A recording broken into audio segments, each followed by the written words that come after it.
Bien, amigos, los exhortamos a todos, por lo menos a los que tengan forma de grabar esta entrevista, que tiren a grabar, porque aquí se va a producir un documento audiovisual histórico con esta entrevista.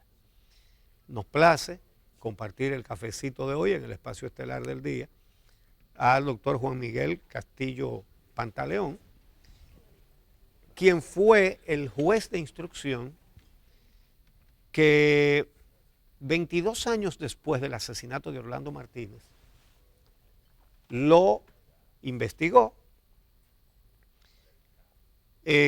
lo probó y sometió a los responsables del asesinato del periodista Orlando Martínez. Le damos la bienvenida y salud con este Salud. Cafecito. Muchas gracias, sí. Gracias por la invitación. Bueno, hace 44 años que mataron a Orlando. Hace 22 años nos conocimos. Más o menos a esta hora.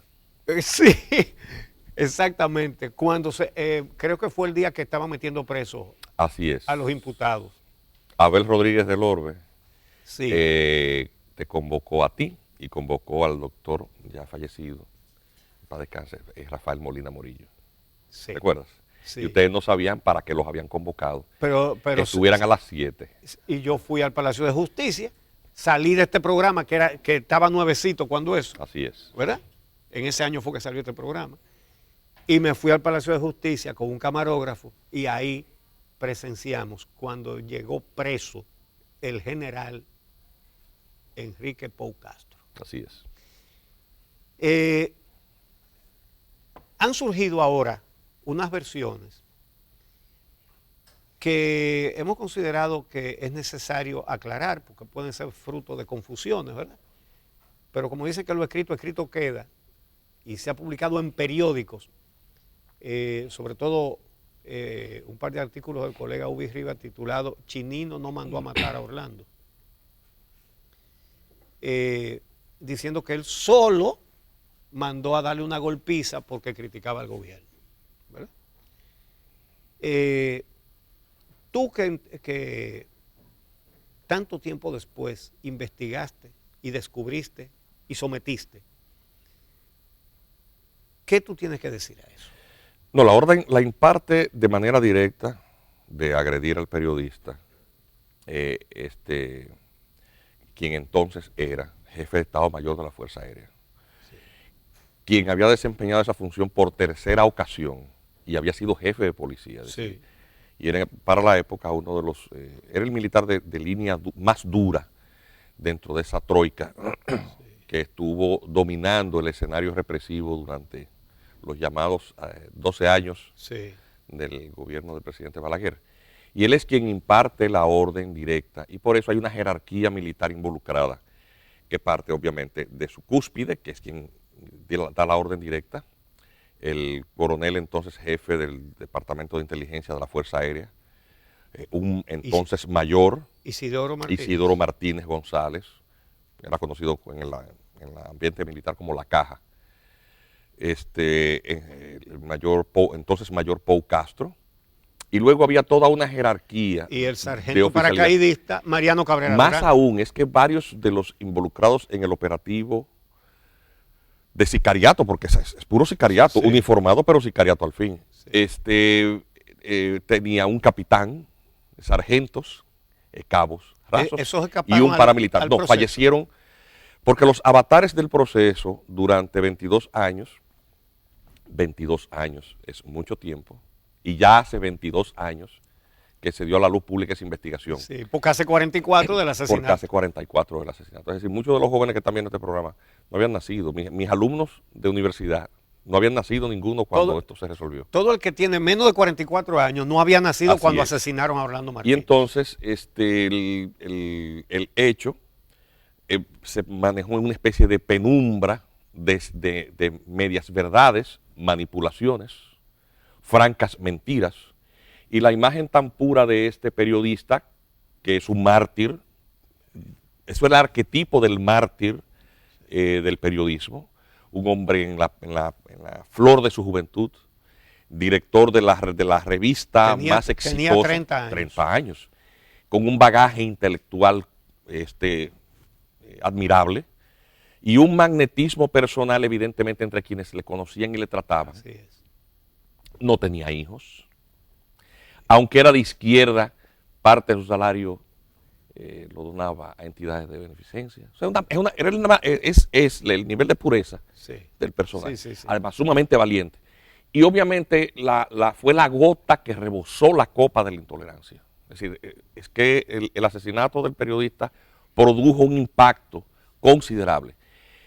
Tanto fue así que esa troika militar, de hecho, luego que produce un expediente lleno de manipulaciones para acusar a personas inocentes y encarrilar la supuesta responsabilidad a quien era el líder de oposición con mayor peso, el expresidente Juan Bosch.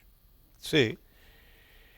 Cuestión es que incluso su casa fue cercada, fue rodeada para ser arrestado. El doble propósito era eliminar a Orlando y eliminar políticamente a Juan Bosch, acusándolo de mandar a matar a Orlando. Y de hecho, cuando se instrumenta el expediente, es todo un aparato de encubrimiento, teniendo como prueba el testimonio perjuro de un delincuente común que es enganchado a policía. Félix Manuel Vargas Taveras, alias Papirucho. Es decir, todo esto parece una novela, sí, pero fue así. Es decir, no solamente fue un crimen terrible, alevoso, era también en un contexto político muy particular.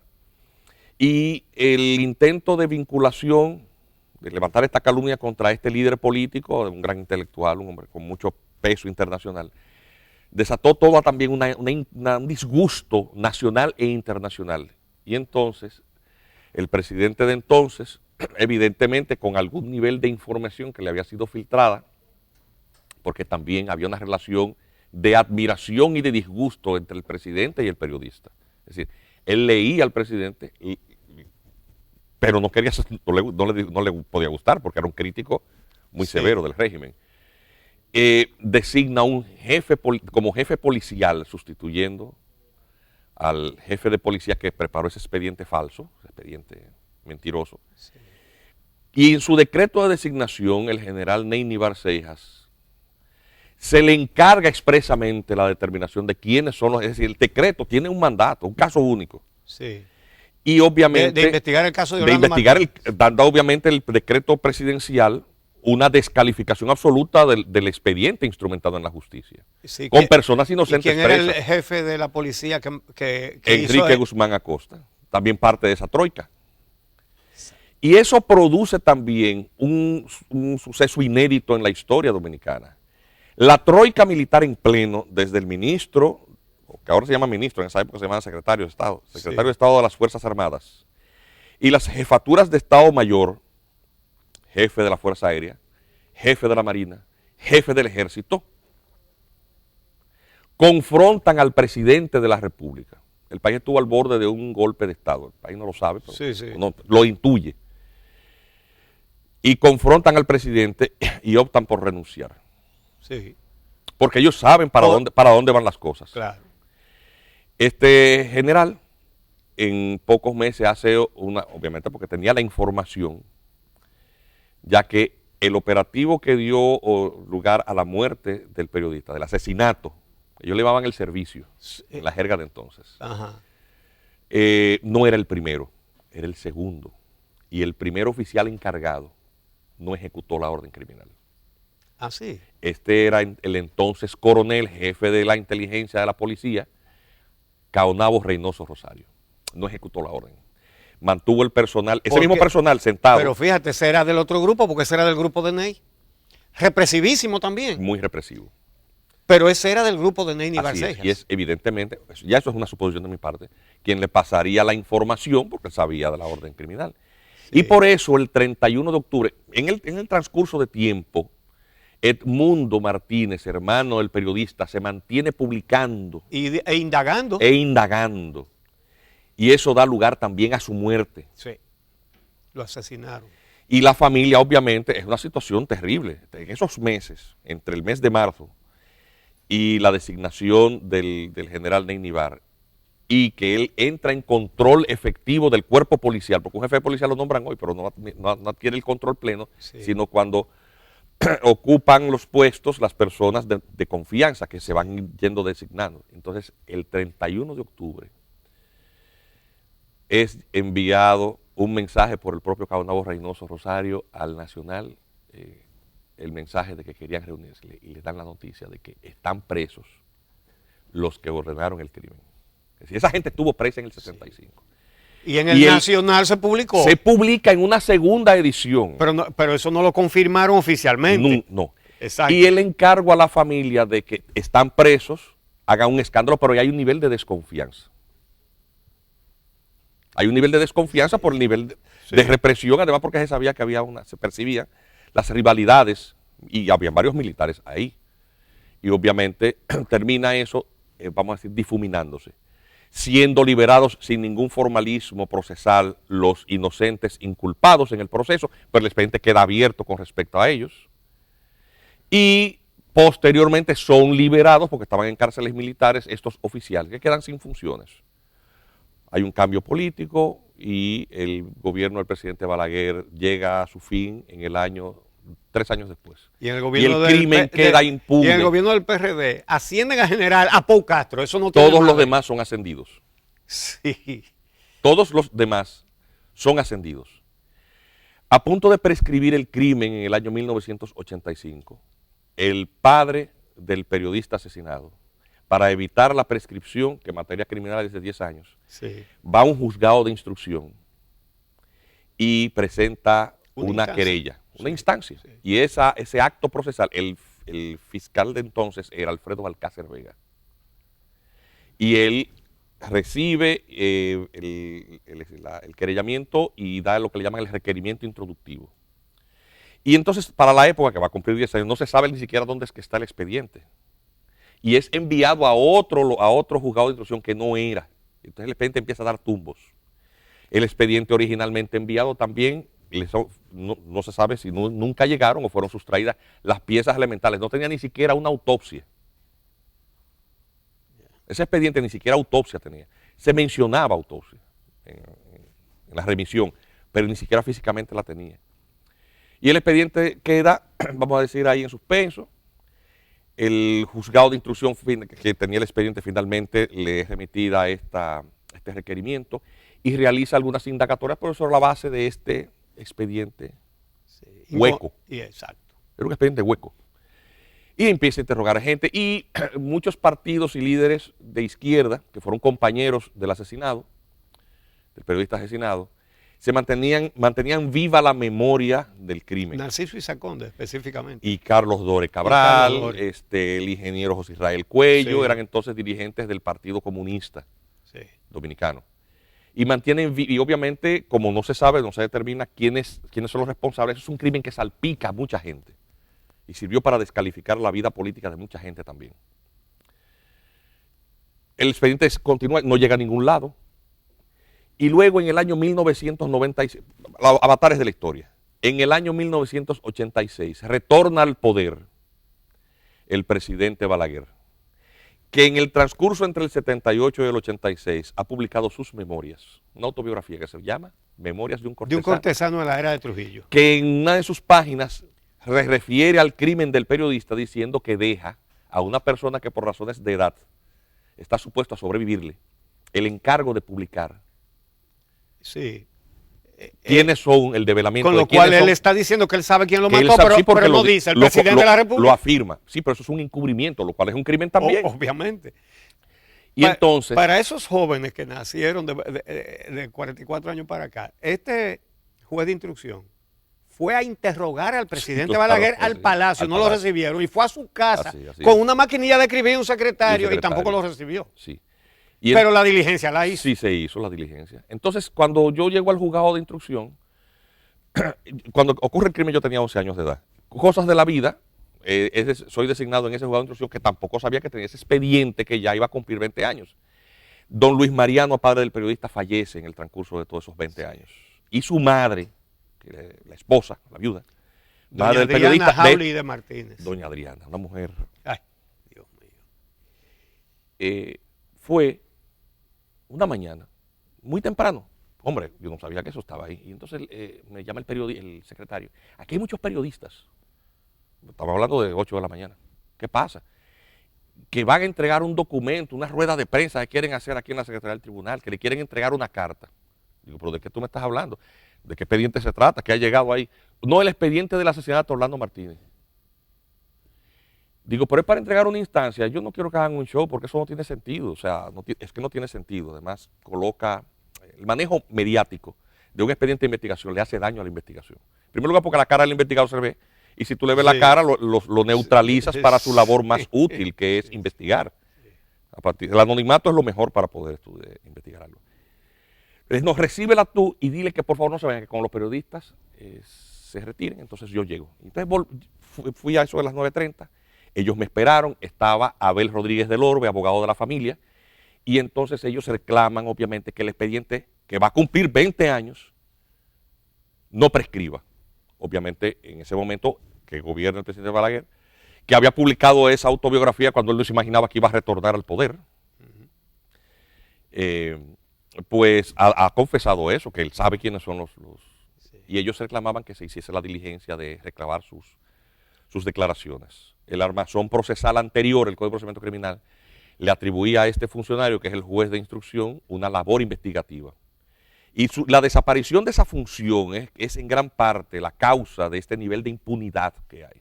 Porque es el juez que puede controlar o los excesos del poder o suplir sus omisiones en materia criminal. Entonces, pero ya eso no se puede. Entonces el juez de instrucción hoy día no investiga. Y es una figura meramente decorativa que cumple formalismos procesales de legalizar prisiones, más nada. Es lo único que hace, legalizar con la medida de coerción la detención de una persona, más nada. Y nadie controla al fiscal, al Ministerio Público, nadie. Y lo que dejó de hacer el fiscal se quedó así. Claro. Entonces, para la impunidad lo único que tiene que ser es no hacer mucha diligencia. Sí, nosotros entonces pedimos al secretario que nos buscara el expediente, mire, esto es una caja enorme, una caja de cerveza, por cierto. Había una espoleta de granada adentro, muchísima agua, ala de cucaracha. Sí. Era un desastre. Digo, mire, yo tengo que estudiar eso y si es pertinente realmente que yo interrogue al presidente, se hará. Confía en esto, la señora con una mirada muy penetrante. Y yo le dije a la señora, no hagamos un show, pero yo voy a hacer el trabajo.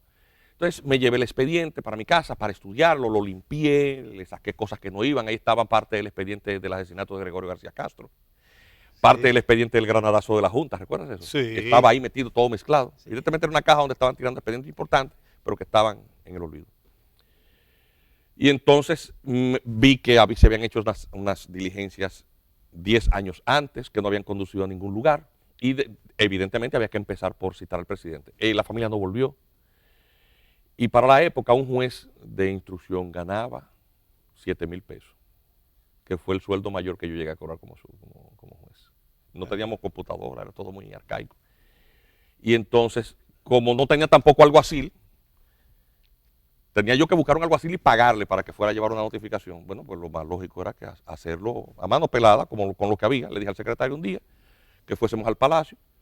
El procedimiento establecía que el presidente de la República y de todo tipo de funcionarios, el juez de instrucción les decía que les recibiese, o sea, se trasladaba el juez. No el juez citaba al Palacio de Justicia, sino a la inversa. Y que le indicara por razón de sus funciones qué día se podía realizar la pesquisa.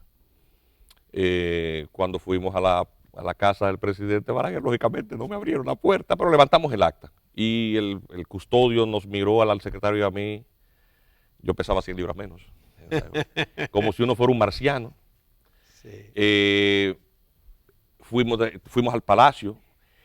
Me encontré la semana pasada, por cierto, con quien era el encargado de correspondencia del Palacio, Aridio Salcedo, que lee la carta que yo le dirigí al presidente Balaguer de que me recibiese, de que eso es una pesquisa desprendida de cualquier tipo de interés. Y que él era el presidente de la República, a quien le correspondía dar el ejemplo en el cumplimiento del deber. Como él había dicho que sabía quién era. Indudablemente. ¿Quién debía empezar por él, porque había que darle la oportunidad. Claro. Me recuerdo que Aridio Salcedo leyó la carta y dice, ¿y tú te vas a meter en eso? Porque él conocía a mi papá. Digo, recíbame la carta. Entonces le pone el matasellos.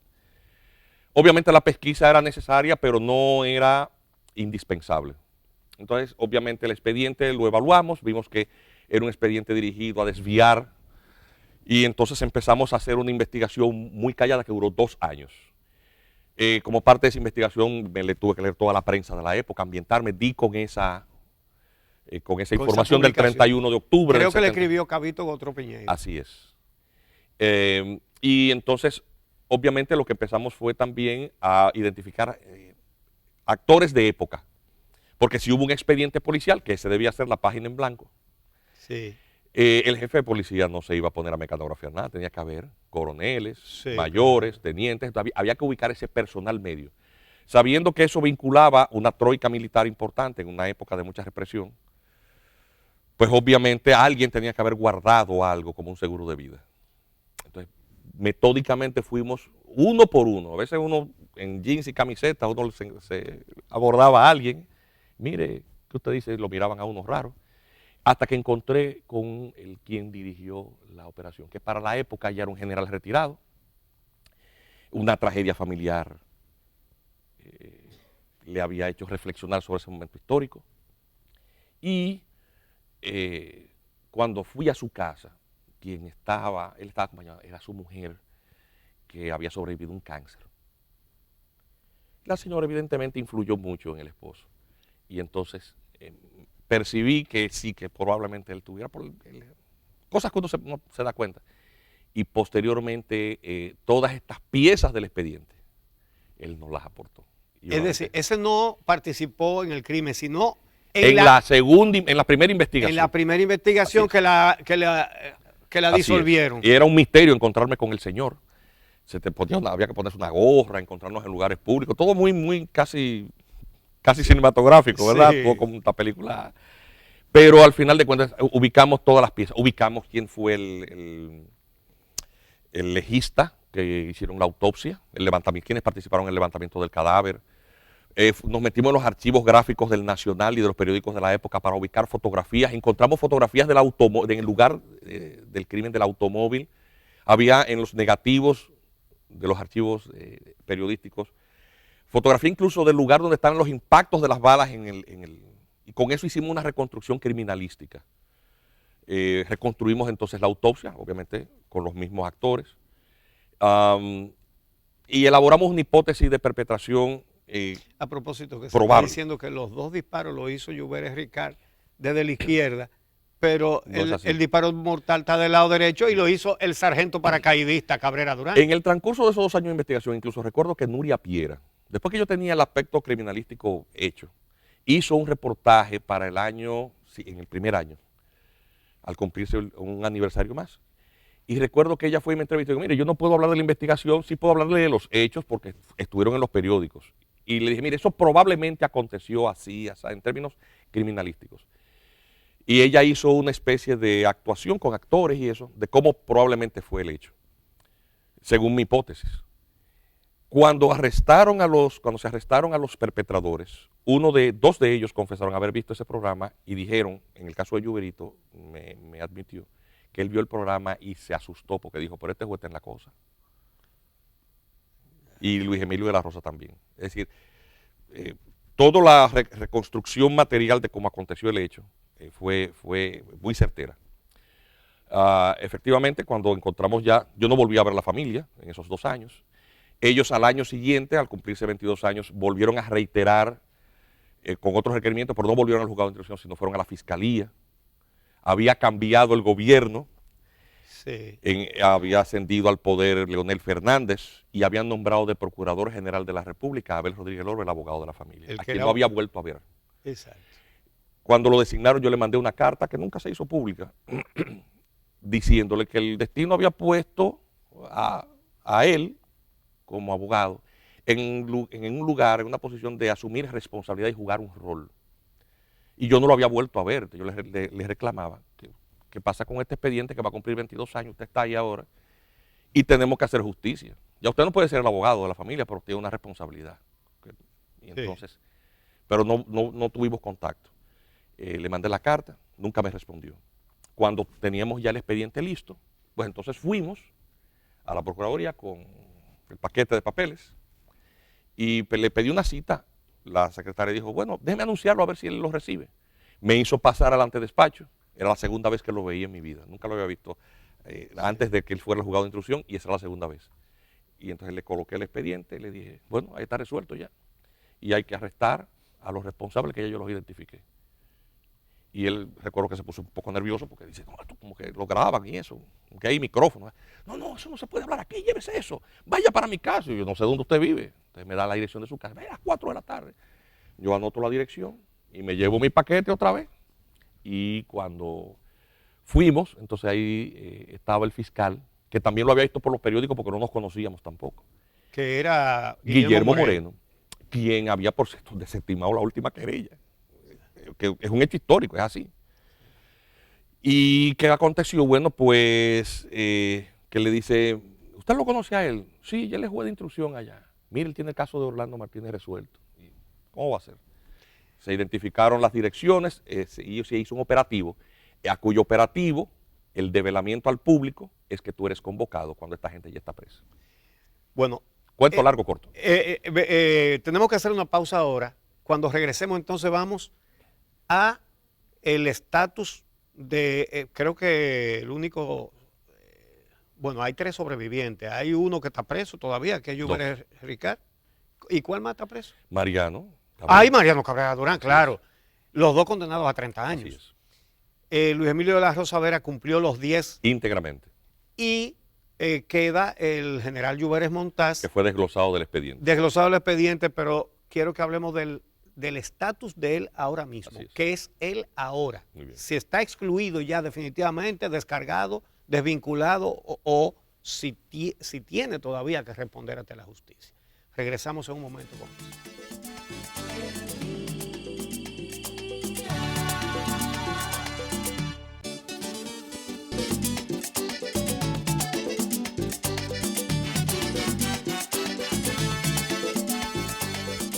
Bueno, vamos a ver cómo fue que mataron a Orlando Martínez y si fue verdad, como se quiere afirmar ahora, que el general Lluveres Montaz solo mandó a que le dieran una golpiza, que le rompieran los brazos a tubazo a Orlando Martínez.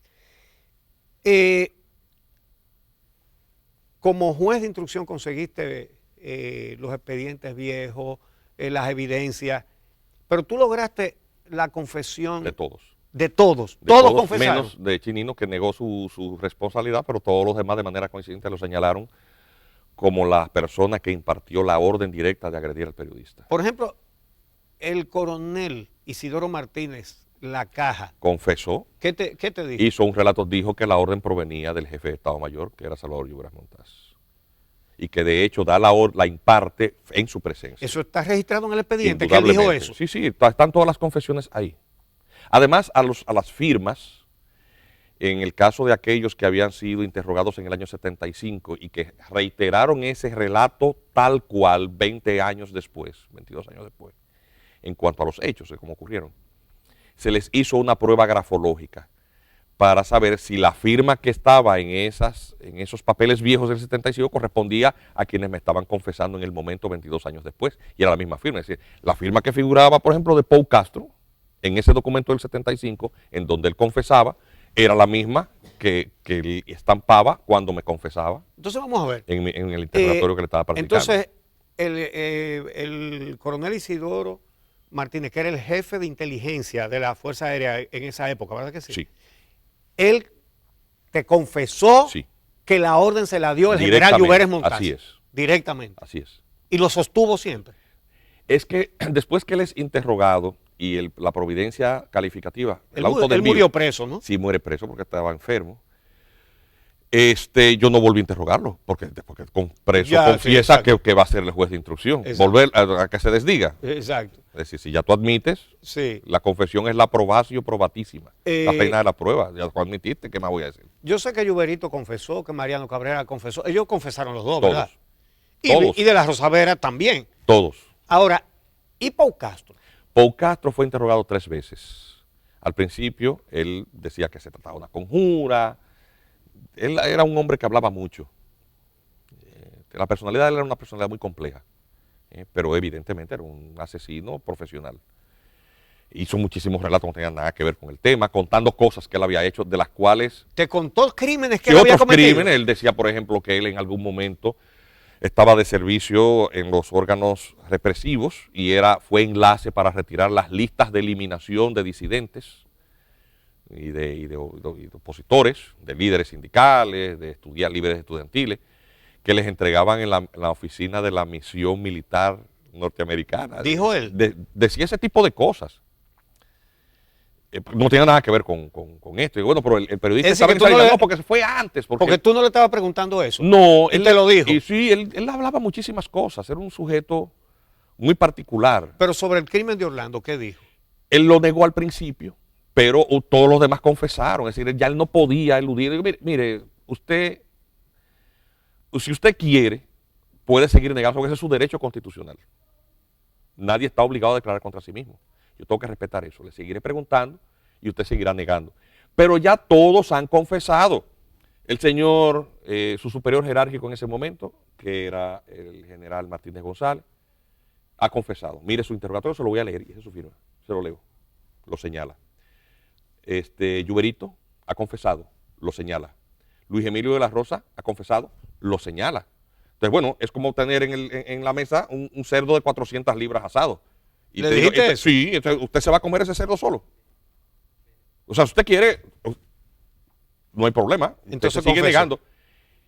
Entonces, posteriormente, una madrugada, me llaman por teléfono quien era jefe del servicio secreto de la policía, para decirme que el hombre quiere hablar. Digo, bueno, pero a las 3 de la mañana no puedo hablar con un preso. O sea, en primer lugar no tengo secretario. Entonces llama al secretario y digo, mira, muy temprano vete al juzgado, busca una máquina, papel timbrado, papel carbón. ¿Te recuerdas del papel carbón? Sí. Que Pau Castro dice que quiere hablar. Entonces fui y le dije al jefe del señor secreto, hombre, al señor que se bañe, desayune. Yo tengo que desayunar también porque no sé a la hora que voy a terminar de trabajar en el día de hoy. Entonces fui al Palacio de la Policía y cuando fui me dijo que él, de la única manera que iba a declarar era si estaba su esposa y un hijo presente. Ajá. Que él como estaba aislado, no podía recibir visitas. Y entonces yo le dije, no, hombre, es muy humano, le digo al jefe de secreto, arregle usted que la familia venga y lo visite. ¿Usted desayunó? Sí. ¿Usted se ha bañado? ¿Lo tienen bien? Sí, bueno. Tuve que esperar que llegaran las personas. Fui testigo de esta relación y me di cuenta que él era una persona que, a pesar de toda su personalidad criminal, él tenía una relación muy entrañable con su familia. Ah, sí. Sí. Y entonces, luego supe que él sabía que incluso Salvador Lluveres Montaje estaba preso, porque él logró desde su celda ver por un hueco en un bloque calado al patio del Palacio de la Policía y dentro de ese recinto que él estaba, los policías sabían que de ahí se veía y una hija era sordomuda y por lo tanto ellos hablaban en lenguaje de señas. Una hija de Pau Castro. De Pau Castro. Y él me dijo que su esposa iba todas las noches, a una hora la hacían entrar al Palacio de la Policía y le contaba las novedades. Me dijo que le habían hecho un asomo. Un asomo era que se le había presentado en su casa alguien de la época, sí, a su familia. Y él me dijo, si se metieron con mi familia, ya yo voy a hablar. Se le entendía que eso fue una amenaza. Yeah. Y entonces él ahí me dice, mire, el interrogatorio solamente es entre usted. Si mi familia no oye lo que yo voy a decir, yo no voy a hablar. Y entonces confesó delante de su familia. Delante de su mujer y de su hijo. ¿Y qué dijo? Hizo el relato. ¿De cómo lo mataron? Empezó en un tirón, un relato que duró 45 minutos, contando todo desde cómo en una visita al Ministerio de las Fuerzas Armadas, él que en ese momento tenía una situación personal en la institución militar, porque había chocado con algunos jerarcas militares de la época, porque había estado en Foresta y había incautado un cargamento, no sé qué general, estaba sin funciones y él quería como que lo engancharan y había ido a buscar una orden de asignación de cartuchos de escopeta, porque le gustaba cazar palomas o algo así. Y entonces él trató de ver a los jefes que tenían la reunión del Estado Mayor Conjunto. Cuando salen de esa reunión es cuando lo aborda. Le dice, yo necesito que tú me hagas un servicio. ¿Le dijo quién? Salvador Lluveres Montaje. Y entonces le dice delante de Isidoro, vete por allá. Entonces después él no fue, se descuidó Isidoro fue a buscarlo. Le dije, tú no has ido, el general te manda a buscar. Entonces los recoge Isidoro un par de días después. Y en la propia oficina de la Jefatura de Estado Mayor es que le dice, ¿tú sabes quién es Orlando Martínez? Y le dice, no, no sé quién es. Es un periodista que está escribiendo muchas cosas contra el superior gobierno, enemigo del gobierno. Yo necesito que ustedes lo arreglen. Ya tú sabes lo que significa arreglar. Claro. Entonces ahí es cuando se arma este aparato. Obviamente la orden ya se había impartido previamente, no se había ejecutado. Y en esa confesión de Pau Castro, él te dijo que la orden de Lluveres Montá fue que le rompiera los brazos, que le diera una golpiza. No, quien le dice eso es el Isidoro Martínez. Pero lo cierto es que nadie se desmonta con un tubo. Ese fue el testimonio que me dio Luis Emilio de la Rosa. Luis Emilio de la Rosa nunca vio un tubo. Lluveres dice que él cortó unos tubos galvanizados. Para darle los golpes. Dice, sí, pero lo cierto es que nadie anda con tubos. Si quedaron en el baúl no se sabe. Lo cierto es que nadie vio tubos. Y cuando el operativo de eliminación tuvo varios vehículos, un vehículo que detuvo la marcha, un equivalente para bloquearlo. Para bloquearlo, conducido por un capitán, el capitán Rivas Cordero, que falleció. ¿Ese era paracaidista también? Sí, todos ellos tenían... ¿Eran paracaidistas todos? Todos. Y quien crea el cuerpo de paracaidismo es Salvador Lluveres Montá. Por eso que lo estoy preguntando. Sí, entonces el asunto es que todos eran oficiales de la Fuerza Aérea y todos tenían un vínculo casi de devoción a este general. Y pues lo cierto es que más atrás venía el vehículo supervisando el operativo criminal, conducido por un cabo y acompañado del coronel jefe del Cuerpo de Inteligencia de la Fuerza Aérea, que es Isidoro.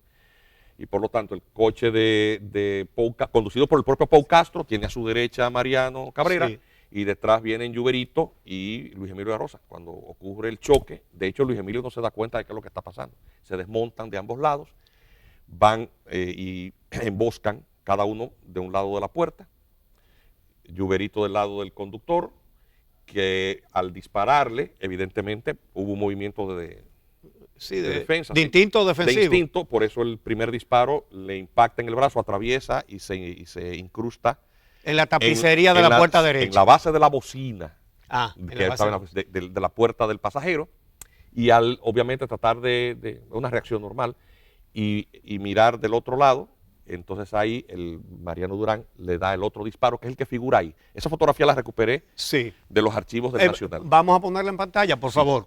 Que fue la que pusimos ayer, porque ahora quieren decir que Lluveres Ricá hizo los 2 disparos y que el sargento paracaidista no fue el que lo mató. Son los 2 disparos. Que fue quien lo mató. Y el impacto de bala penetra la mejilla izquierda.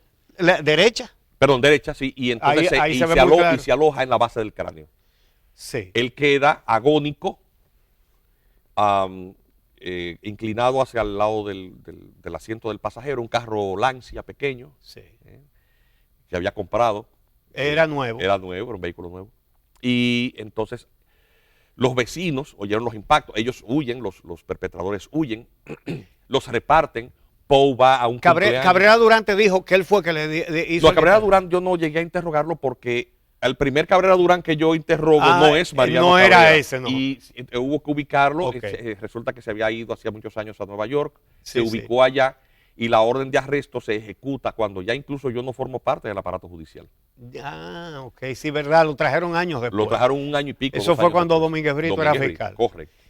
Y ahí entonces él queda, los recogen unos oficiales de Radio Patrulla, lo llevan al centro asistencial más cercano, que es el Hospital Marión, de la UAS, y mira, ahí obviamente se nos acaba el programa. Una pregunta muy importante por lo que se está diciendo ahora. El estatus jurídico del general Salvador Lluveres Montá en este momento, a él lo sacaron del expediente por motivo de salud. Sí. Yo no sé qué validez puede eso tener, pero su estatus en este momento, ¿cuál es? El expediente judicialmente nunca fue cerrado con respecto a él.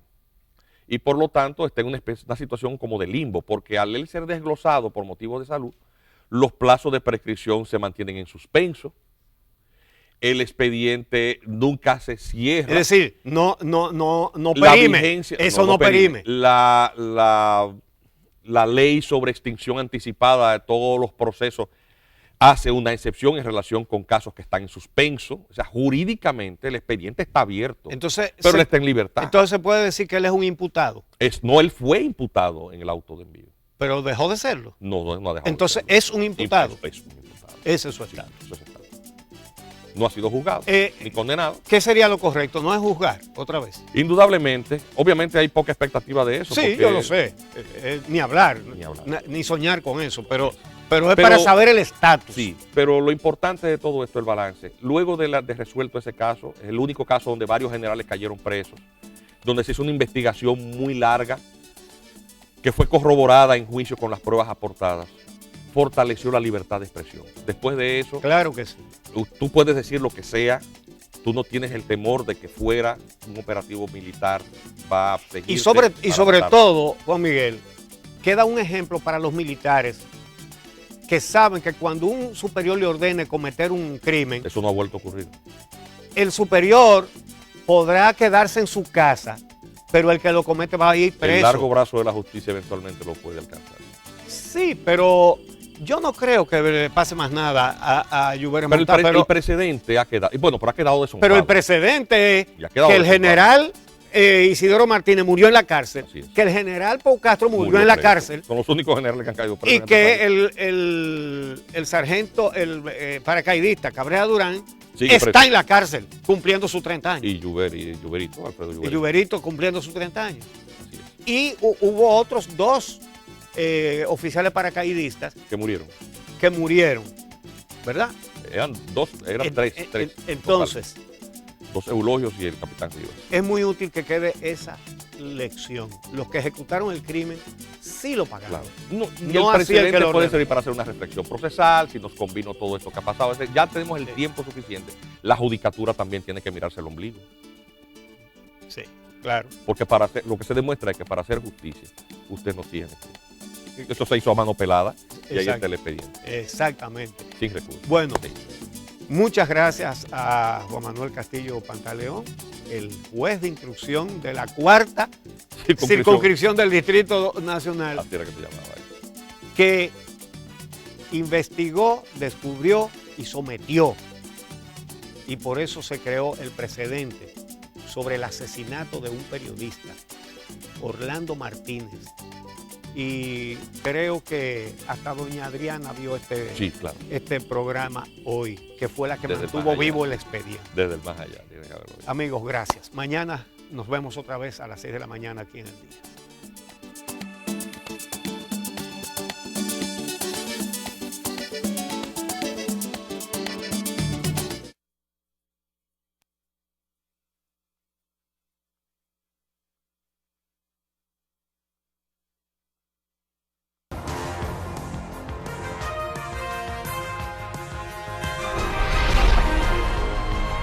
Rapidísimo, ya estamos a mitad de semana y también rápido, en pocos minutos, arranca Telematutino.